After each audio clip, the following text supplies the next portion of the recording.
Welcome to Nick kitchen. இன்னைக்கு நாம நிக் கிச்சன்ல பீர்க்கங்காய் கூட்டு எப்படி நம்ம ரெடி பண்ணலான்னு பார்க்கலாம்.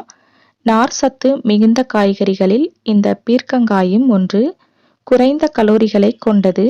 உடல் ஆரோக்கியத்திற்கு அவசியமான அத்தனை உயிர் சத்துக்களையும் உள்ளடக்கிய காய்.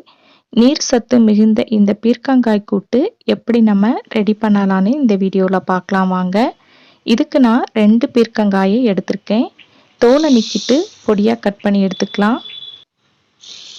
பீர்க்கங்காயை கட் பண்ணுறதுக்கு முன்னாடி நம்ம 1/2 கப்பு பாசிப்பருப்பை தண்ணியில் நல்லா கழுவிட்டு ஊற வச்சிடலாம்.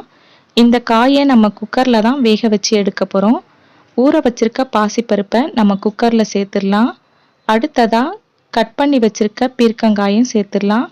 இதில் 1 டம்ளர் தண்ணி சேர்த்து 3 விசில் வேக வச்சு எடுத்துக்கலாம்.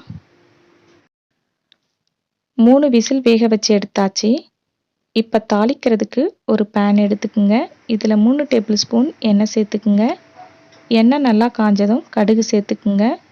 கடுகு பொரிஞ்சதும் சீரகத்தையும் 1/2 ஸ்பூன் உளுத்தம்பருப்பையும் சேர்த்துக்குங்க. இது நல்லா பொரிஞ்சதும் 10 சின்ன வெங்காயத்தையும் 1 வரமிளகா சிறிதளவு கருவேப்பிலையும் சேர்த்துட்டு நல்லா வதக்கி விட்டுக்குங்க. வெங்காயத்தை இந்த மாதிரி நல்லா வதக்கிக்குங்க. இப்போ நம்ம பீர்க்கங்காய் எப்படி வெந்திருக்குன்னு பார்க்கலாம். பாருங்கள், பீர்க்கங்காயும் பருப்பும் நல்லா வெந்திருக்கு. இப்போ இந்த கூட்டுக்கு தேவையான மசாலாவை சேர்த்துடலாம். 1 ஸ்பூன் தனி மிளகாய் தூள், 1/4 ஸ்பூன் மஞ்சள் தூள், 1 ஸ்பூன் சாம்பார் தூள். இது எல்லாத்தையுமே சேர்த்துட்டு நல்லா கலந்து விட்டுக்குங்க. மசாலாவை நல்லா வதக்கியாச்சு. இப்போ நம்ம வேக வச்ச பீர்க்கங்காயும் பருப்பையும் சேர்த்துடலாம். இதை நல்லா கலந்து விட்டுக்குங்க. இதில் நான் எக்ஸ்ட்ரா தண்ணி எதுவும் சேர்க்கல. காய்கறி வேக வச்ச தண்ணியை தான் நான் அப்படியே சேர்த்துருக்கேன். இப்போ கூட்டுக்கு தேவையான உப்பையும் சேர்த்துட்டு நல்லா கலந்து விட்டுக்குங்க. மசாலாலாம் நல்லா செட் ஆகிறதுக்காக ஒரு 5 நிமிஷம் இதை நல்லா கொதிக்கட்டும். 5 நிமிஷம் நல்லா கொதிக்க விட்டாச்சு. பாருங்கள், பீர்க்கங்காய் கூட்டு எவ்வளோ சூப்பராக வந்திருக்குன்னு. இது சூடாக இருக்க சாதத்தில் பிசைஞ்சு சாப்பிட ரொம்ப நல்லாயிருக்கும். சப்பாத்திக்கு நீங்கள் சைட் டிஷ்ஷாக கூட வச்சு சாப்பிட்லாம்.